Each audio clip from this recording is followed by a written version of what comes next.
Operations is a basic requirement in any organization. It's applicable in both manufacturing and services.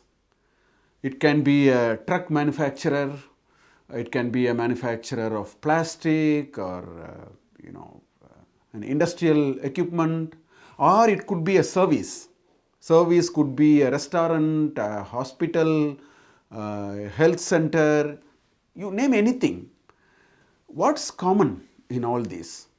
All of these, first of all, have activities, varieties of activities that happen in these organizations. There are people involved who are engaged in these activities, and of course there are trading partners. What I mean by trading partners, as you all know, is the suppliers on one side of products and services, and the distributors, the retailers on the other side. So all these things are involved in delivering products and services to the customers. So it's all about ensuring that all these things work in perfect alignment, which means that what we want to intend doing through the activities, what we want people to do when they deal with products and customers, what we want the trading partners to do, all of them must be in complete alignment, and that is the only way by which we will be able to deliver what the customer wants. It's very simple. Now, the most important thing is we should be able to do this better than the competition.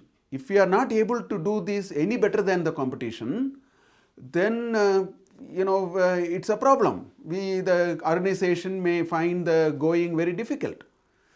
So while this entire definition looks so simple, in reality, when we really get into a little more of detail, what we will find is it's not as simple as it appears at the outset. It throws several challenges, and that's where the issue of operations really come.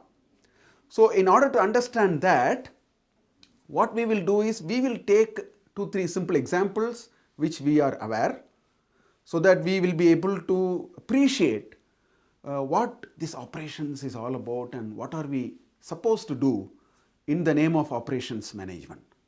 Let's first take the example of, let's say, an insurance claim. I have a vehicle and there was a claim required. I do the paperwork and leave it with the service provider, or I have applied for a loan. It could be a housing loan, it could be an education loan, or maybe an industrial loan, whatever it is.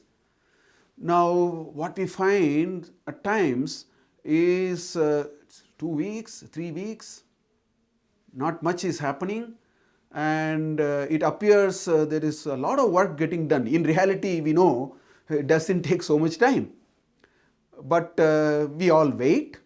This is all pointing to there is something wrong, or there is something which needs to be done, which can speed up, which can make things much easier, faster, and all these. Let's look at another problem. This is a service industry. Now let's look at another example from a manufacturing company. Now, in many of the manufacturing companies, what really happens is, they plan for a certain production, and of course they order material, and materials arrive, and then the machines are engaged, the workers are engaged. But quite often we hear people saying that there is an issue of quality, or it is too expensive. They have done the operations, they have created the products, but it appears it is quite expensive, or they are not able to deliver in time, or they sometimes feel these quality, cost, delivery, all these are in a very tight trade-off. See, what do we mean by that is, if I want a good quality, it turns out to be expensive, or if you want to speed up delivery, it becomes expensive. So this is what is called the trade-offs. So manufacturing firms are always stunted in their journey by this problem. How do I manage my productivity, and sometimes this quality, cost, delivery, flexibility, all these are coming in the way, and how do I handle it? Looks like we need a much clearer understanding of what do we do about this. There is another problem you find in both manufacturing and service firms. There is what I call it as this problem of an interesting paradox. In manufacturing companies, they have a lot of inventory. There are inventory piling up in the stores, finished goods, yet in the market, customers are complaining, I am not getting what I am asking for. In service firms, there seems to be enough people, but customers wait longer. So there is this trade-off. At one level, it appears as though we have plenty of resources, but on the other side, it's not translating into what the customers are really asking for. So these kinds of things only suggest that we need to understand operations. So given this, let's try to understand what is operations in very simple terms. What we could have noticed by this conversation that we have had is an operation system is one in which, of course, there are activities to be performed. And why are we doing these activities? Because we want to transform a set of inputs into some useful output. So if it is a manufacturing, the notion of input and output is very clean.